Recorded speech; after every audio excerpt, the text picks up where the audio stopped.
Hello नमस्कार, आप सभी का स्वागत है हमारे यूट्यूब चैनल एग्री एचओ में। तो दोस्तों, आज हम पे सोल्व करने वाले हैं इकोनॉमिक्स का जो है आपका 12th का पेपर।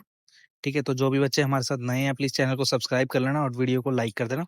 ठीक है, और चलो, 2 हमारे पास सेक्शन होते हैं इकोनॉमिक्स के अंदर, एक तो माइक्रो और एक मैक्रो। ठीक है, तो बहुत ही ईज़िली सॉल्व करेंगे। पेपर को बड़ा ध्यान से सुनना है बिना कोई गलती के, और आपका जो है ये एग्ज़ाम बिल्कुल आराम से निकल जाएगा। ठीक है, बस वीडियो को बड़ा ध्यान से देखना, हर एक क्वेश्चन को बड़ा अच्छे से पढ़ना ताकि जो है आपको हर एक चीज़ें बड़ी ईज़िली समझ आए। ठीक है, तो बढ़ते हैं हम पहले माइक्रो इकोनॉमिक्स से। तो माइक्रो इकोनॉमिक्स में हमारा पहला क्वेश्चन करना, what's the subject matter of what should be. तो व्हाट शुड बी, तो जब हमें ये क्वेश्चन पूछते हैं कि सब्जेक्ट मैटर जो व्हाट शुड बी, तो वो कौन सी होती है? वो होती है हमारी नॉर्मेटिव साइंस। नॉर्मेटिव साइंस हमें क्या कहती है? जिसमें हम ओपिनियन वगैरह रखते हैं, वो सारी होती है हमारी नॉर्मेटिव साइंस। ठीक है, तो इसमें आपका जो है नॉर्मेटिव साइंस किसका आंसर आ जाएगा कि हमें व्हाट शुड बी, तो हमें क्या करना चाहिए, वो हमारा ओपिनियन होता है। ठीक है, तो इसलिए हम इसको नॉर्मेटिव साइंस लेते हैं। दूसरा क्वेश्चन में आता है slope of the production possibility curve. इसमें से कौन सा है पॉसिबिलिटी कर्व? तो पॉसिबिलिटी कर्व हमें क्या बताता है? जितनी हम ज्यादा एक प्रोडक्शन कर देते हैं, ठीक है, कोई भी चीज का, मतलब कोई चीज अगर ज्यादा बिक रही है तो उसका जो बाकी चीजें हैं वो उसका जो है उस सेटिस्फैक्ट्री जो है वो कम हो जाती है, तो वो हमें बताता है पीपीसी आपका। ठीक है, तो पीपीसी वो बताता है, तो वो हमें क्या बनाता है? कन्वेक्स वो बनाता है इमेज। तो कन्वेक्स होता है, तो convex to the point of the origin, तो इसलिए इसका ऑप्शन ए हो जाएगा। कन्वेक्स मतलब कन्वेक्स शेप में आ जाती है वो। उसके बाद हमारा जो है मार्जिन यूटिलिटी, आपकी जो मार्जिन यूटिलिटी है वो क्या होती है? पॉजिटिव भी होती है, नेगेटिव भी होती है, और आपकी जीरो भी होती है। तो इसका ऑप्शन डी आ जाएगा। फिक्स्ड कॉस्ट इसमें से कौन सी है हमारी? देखो, इलेक्ट्रिसिटी भी हमारी चेंज होती है, डेली वेज भी हमारी चेंज होती है, एक्सपेंडिचर ऑन रॉ मटेरियल भी चेंज होता है, पर हमारा फिक्स रहता है। Interest on the fixed capital वो हमारा हमेशा फिक्स रहता है।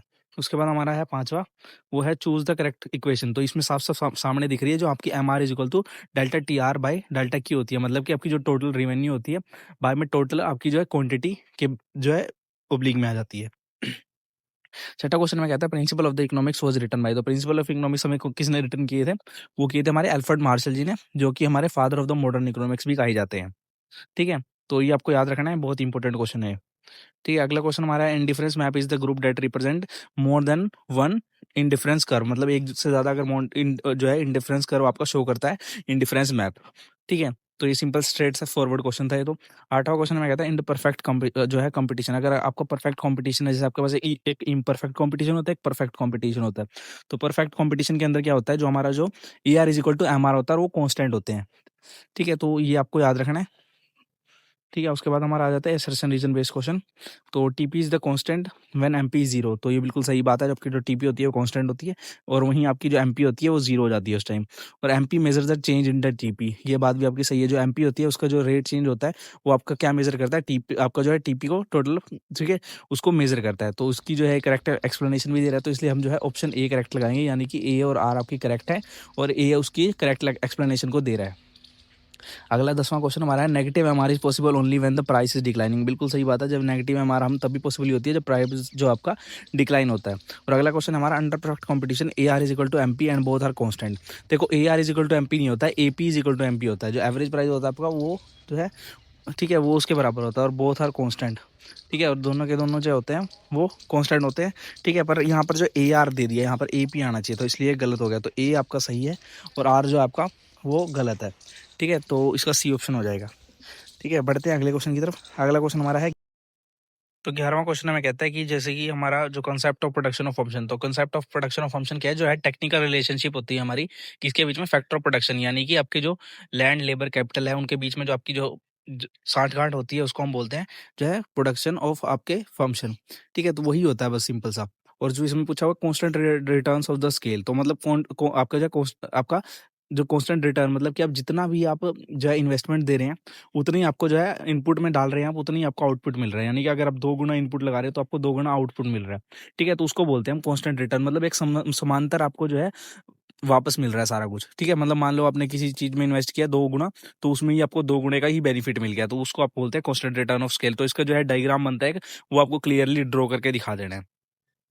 ठीक है, 12वां क्वेश्चन हमें कहता है what is the meaning of the non price competition with example. अब meaning of non price competition, अब सिंपल सी बात है, नॉन प्राइस कंपटीशन को आप ऐसे समझिए जब आपको ना जो है आपको कोई पैसे लगाना नहीं है उस पर, हम उस पर कोई पैसा नहीं लगा रहे हैं, बट जो है उसमें फिर भी वो कंपटीशन बढ़ा रहा है। तो इसको एग्जाम्पल से मैं समझा देता हूँ आपको। एग्जाम्पल जैसे कि आप एक टूथपेस्ट का एग्जाम्पल लेते हैं, हर एक टूथपेस्ट क्या करता है उसमें 20% एक्स्ट्रा या 30% एक्स्ट्रा, या फिर बिस्किट का एग्जाम्पल ले लो, उसमें 20% या 30% एक्स्ट्रा वो ऐड आती है, आपको टीवी में देखी होगी। तो उससे वो क्या होता है, एक नॉन प्राइस कंपटीशन होता है, मतलब आपको कोई बिना कोई प्राइस बढ़ाए ही आपको वो कॉम्पिटिशन बढ़ा रहे हैं आपस में। देखो, तो वो कंपनी आपस में करती हैं, फर्म्स के बीच में होता है, ठीक है। तो उसका एग्जाम्पल भी मैंने आपको साथ में बता दिया और मीनिंग भी बता दिया। उसके बाद हमारा आ जाता है प्राइस इलास्टिसिटी ऑफ डिमांड। तो प्राइस इलास्टिसिटी ऑफ डिमांड आपकी क्या होती है, percentage of increase in the quantity upon में आपकी जो percentage of increase in the price. तो ये लिखना होता है price elasticity of demand. 3 factor जो अफेक्ट करते हैं उसे, ठीक है। तो आप कोई भी लिख सकते हैं, ठीक है, सिंपल सी बात है। जैसे अगर कोई आपका सब्सटीट्यूट है, उस प्रोडक्ट का कोई सब्सटीट्यूट है, तो आपकी जो डिमांड की है, जो क्वांटिटी है, वो घट सकती है, ठीक है। अगर उसके प्राइस में कोई चेंज आया है तो वो भी उसकी जो है उसका फैक्टर अफेक्ट करेगा वो, ठीक है। या फिर जो है उसकी जो है क्वांटिटी है वो घट गई है, तब भी जो है उसका फैक्टर अफेक्ट कर सकता है, ठीक है। तो आपको ऐसे कोई 3 फैक्टर लिख देने हैं, ठीक है। डिमांड आपकी क्या है, डिमांड सिंपल से आपको लिखना है, डिमांड की डेफिनेशन लिख देनी है और 3 फैक्टर जो इफेक्ट करते हैं डिमांड को, ठीक है। वही 3 फैक्टर यहाँ पर वही आ जाएंगे जो फैक्टर इफेक्ट करते हैं प्राइस इलास्टिसिटी ऑफ डिमांड को। यहाँ वही सेम आप डाल सकते हो, जैसे कि सब्सटीट्यूट हो गया उसका कोई, ठीक है, या फिर उसका जो है अल्टरनेटिव कोई आ सकता है, ठीक है। या फिर आपकी जैसे कोई भी मतलब आपको लिख सकते हो भी, इसको कोई अल्टरनेटिव अगर है, मान लो कोई प्रोडक्ट का, जैसे आपका कोका कोला के ब्रांड है, तो आपके पास कोल्ड ड्रिंक में बहुत सारे अल्टरनेटिव्स है, तो आप कोई भी चूज कर सकते हैं। तो ऐसे ही वो कुछ फैक्टर आपको यहाँ पे डिमांड के लिख देने हैं, ठीक है। अगला क्वेश्चन हमारा चौथा 14th क्वेश्चन हमारा कहता है role of the firm under the perfect competition. तो एक फर्म होता है, उसका परफेक्ट कॉम्पिटिशन में क्या रोल होता है। तो सिंपल सी बात है, उसको एक MR is equal to MC maintain करना पड़ेगा आपको, जो कि जो है आपको क्या करता है, अब उसका मतलब कि उसको जो है प्रॉफिट जनरेट करना पड़ेगा, वो भी लॉन्ग टर्म के लिए, ठीक है। तो पहला काम ये होता है। और जो आपका फर्म होता है वो क्या होता है, एक रिस्क टेकर होता है, मतलब उसको रिस्क उठाने पड़ेंगे, और जो है वो प्रॉफिट मेकर होता है, उसी को ही प्रॉफिट बनाना पड़ेगा। तो ये जो है थोड़े बहुत रोल आपको लिख देना फर्म में, कि उनके जो है रोल क्या होते हैं फर्म कॉम्पिटिशन, उसके परफेक्ट कॉम्पिटिशन के अंदर। सिंपल सा ये है, बहुत इजी क्वेश्चन है। 2-3 पॉइंट आप जो है एक्यूरेट अपनी लैंग्वेज में बना के लिख देंगे तो आपको फुल मार्क्स मिल जाएंगे। अगला क्वेश्चन में कहता है what is meant by the economic problem, how does it rise. Economic problem, देखो इकोनॉमिक प्रॉब्लम हमारी हमारी क्या होती है, इकोनॉमिक प्रॉब्लम जब होती है जब आपकी जो है जो सप्लाई है जो आपकी, वो तो आपकी जो है आपकी जो बढ़ जाती है, और जो आपकी जो प्रोडिक्शन है उसकी, ठीक है, वो घट जाती है। तो मतलब कि आपको जो है उसमें दिक्कत आ जाती है, इकोनॉमिक प्रॉब्लम आपको हो जाती है, ठीक है। तो उसको एक्यूरेट करने के लिए आपको क्या करना पड़ता है, आपके टैक्स इंक्रीज करने पड़ते हैं, या फिर आपको प्रोडक्शन इंक्रीज करनी पड़ती है, बस वो सब आपको यहाँ पर लिख लेना है। और इकोनॉमिक प्रॉब्लम में आपका ये भी आ सकता है कि मान लो जो है हमारी जो डिमांड है वो बहुत ज्यादा है, बट जो हमारे पास रिसोर्सेज है वो बहुत कम है, तो वो बात भी आप यहाँ पर मेंशन करेंगे तो आपको फुल मार्क्स आराम से मिल जाएंगे इसमें, ठीक है। अगला कोई पॉइंट हमारा what is meant by the production possibility curve, ठीक है, illustrate with the help of the diagram, ठीक है। आपको PPC बना के दिखाना है आपको, मतलब कि जैसे कि वो कर्व बना के दिखाना, तो थोड़े उसके 2-3 फीचर लिख देना है, कि जैसे कि वो कन्वेक्स होता है ओरिजिन में, ठीक है। और आपको ये लिख देना है कि जो पॉसिबिलिटी कर्व, यानी कि आपके कोई 2 गुड आप अगर सिलेक्ट कर रहे हो, उससे आप कोई तीसरा प्रोडक्ट बना रहे हो, बेहतरीन प्रोडक्ट बना रहे हो, तो वो आपका जो है PPC के अंडर ही आएगा। तो ऐसे आपको एग्जाम्पल विद डायग्राम और टेबल बना के दिखा देना है, आपको जो है इजीली फुल मार्क्स मिल जाएंगे इसमें भी।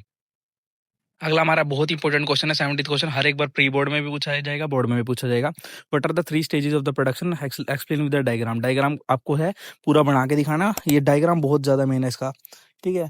और जो है आपकी 3 स्टेज कौन सी होती है मैं बता देता हूँ, फर्स्ट स्टेज, सेकंड स्टेज और third stage.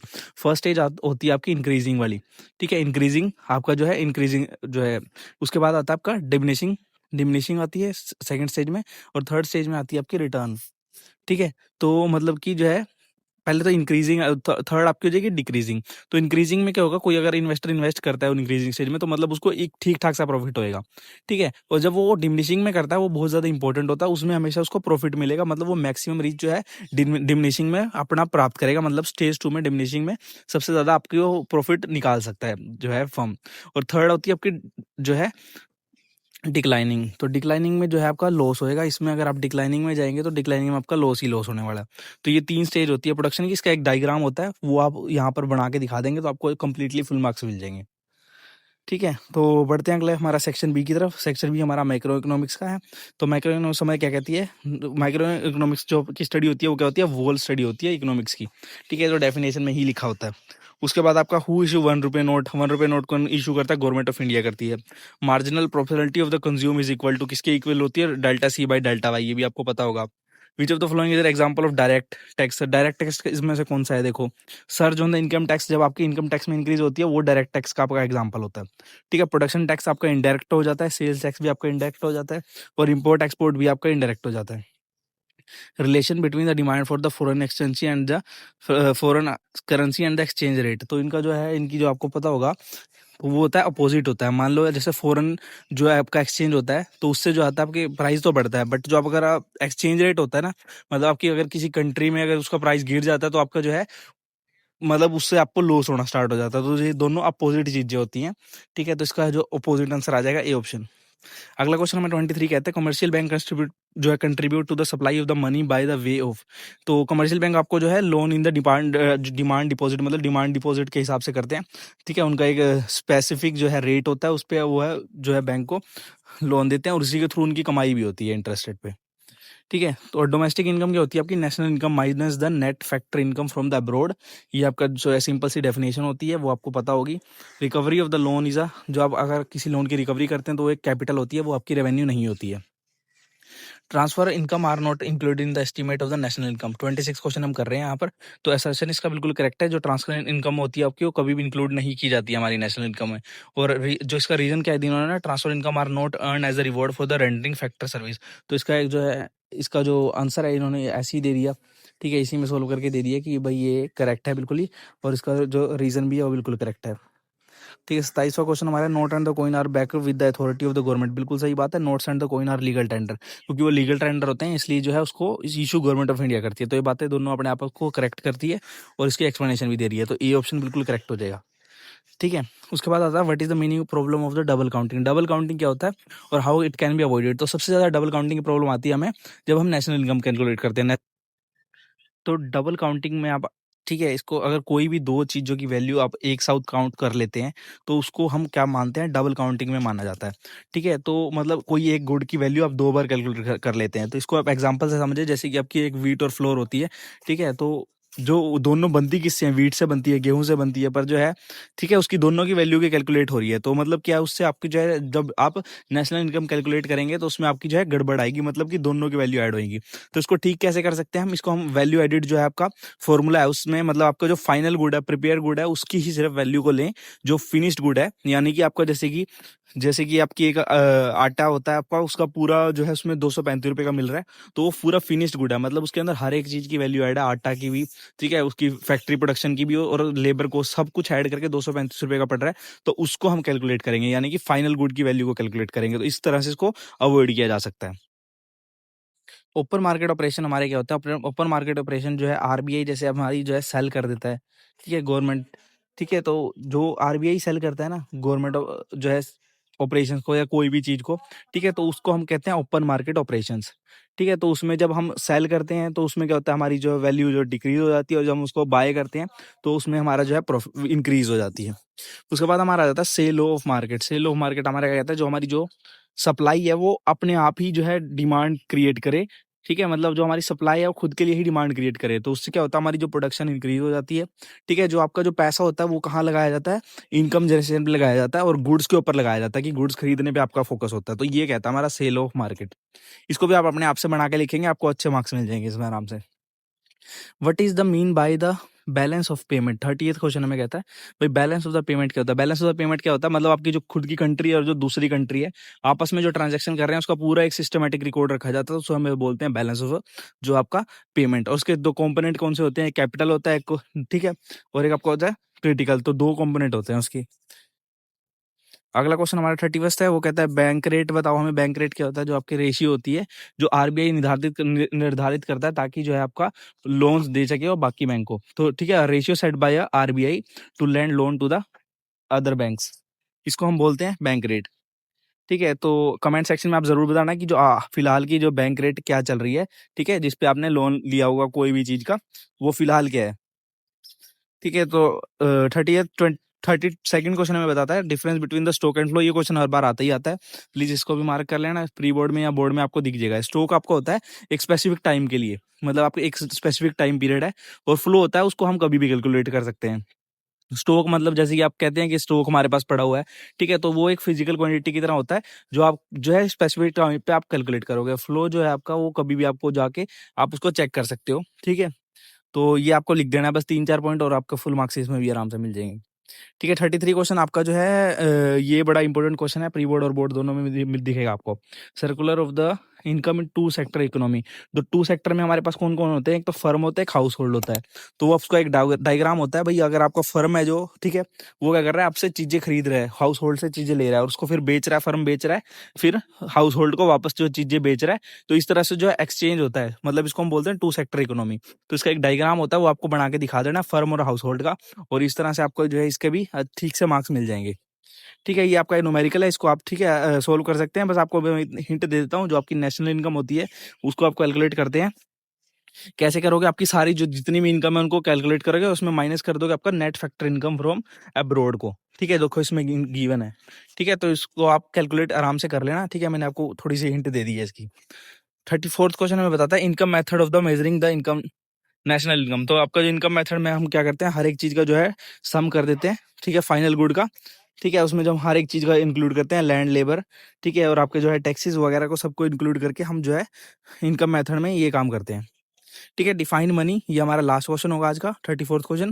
Define money, what are the main function. तो मनी क्या है, आपका कोई भी एक्सचेंज प्रोग्राम, ठीक है, कोई भी एक्सचेंज के लिए जो हम यूज करते हैं, ठीक है, सोर्स को, उसको हम मनी कहते हैं। इसके मेन फंक्शन यही है कि इसको आप जो है हर एक टाइप के लिए यूज कर सकते हैं, किसी चीज को बाय करने के लिए, सेल करने के लिए, और एज एक्सचेंज मीडियम होता है ये। ठीक है, तो और ये आपको जो है लीगल वे प्रोवाइड करता है, ठीक है, कोई भी चीज को एक्सचेंज करने का। तो ऐसे एक दो पॉइंट आप बना के लिखेंगे तो आपको जो है कंप्लीट मार्क्स इसमें मिल जाएंगे।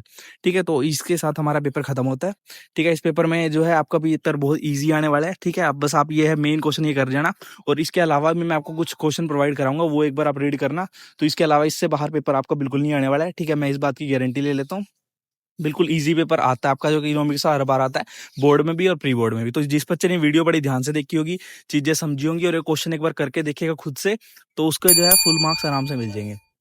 ठीक है, तो बस आपको इतना करना है, वीडियो को ध्यान से करना है, क्वेश्चन को एक बार खुद से करके देखना है, याद करना है उनको। ठीक है, जो जो मैंने आपको इंपॉर्टेंट बताया वो